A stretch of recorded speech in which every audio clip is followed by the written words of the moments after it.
This is just the second time Californians are being asked whether to remove a governor from office before the end of his term. Here to talk more about the recall is News 8 political analyst Laura Fink. Laura, thanks as always for joining us. Good to be here. All right, so what do you see happening here? Should Governor Gavin Newsom be feeling good about now, or is he calling moving companies and getting estimates?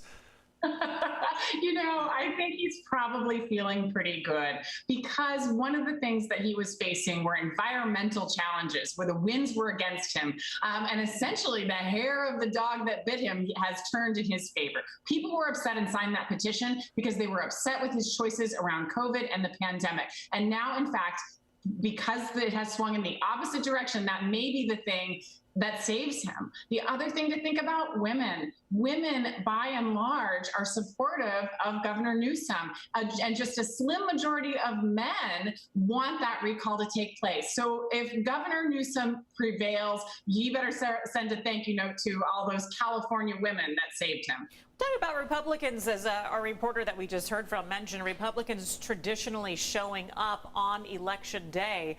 What have some of the polls across California seen so far? Is that ringing true? Great question, Heather. Now, the red wave could happen today. And if I'm Newsom and I'm worried, I'm thinking about Election Day, where more than 75% of the ballots are expected to be cast in favor of the recall, with Republicans showing up in large numbers. The question is, are enough of them showing up on Election Day to counter that blue wave that came before? So, it could be a nail biter tonight. If the data is wrong, then Republicans may show up in numbers large enough to put that recall through. So let's take a look at the election results and just make a guess. What if Governor Newsom does survive this? Is there a chance that Democrats could be overconfident? Could they be ignoring what drove this? Some of the other factors, not just the pandemic, homelessness, housing issues. They did lose some ground in the House elections last year, and we have more coming up.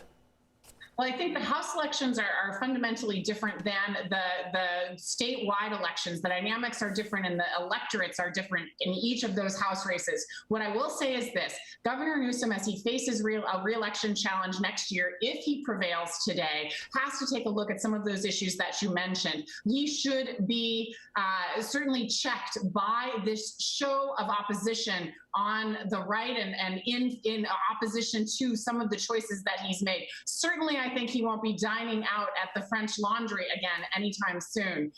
But at the national level, this race was nationalized. We are talking about national level issues. We are talking about some of the partisan issues that exist there. So expect some of these same issues to come up during the midterms on the congressional level and statewide here in California. And that's homelessness.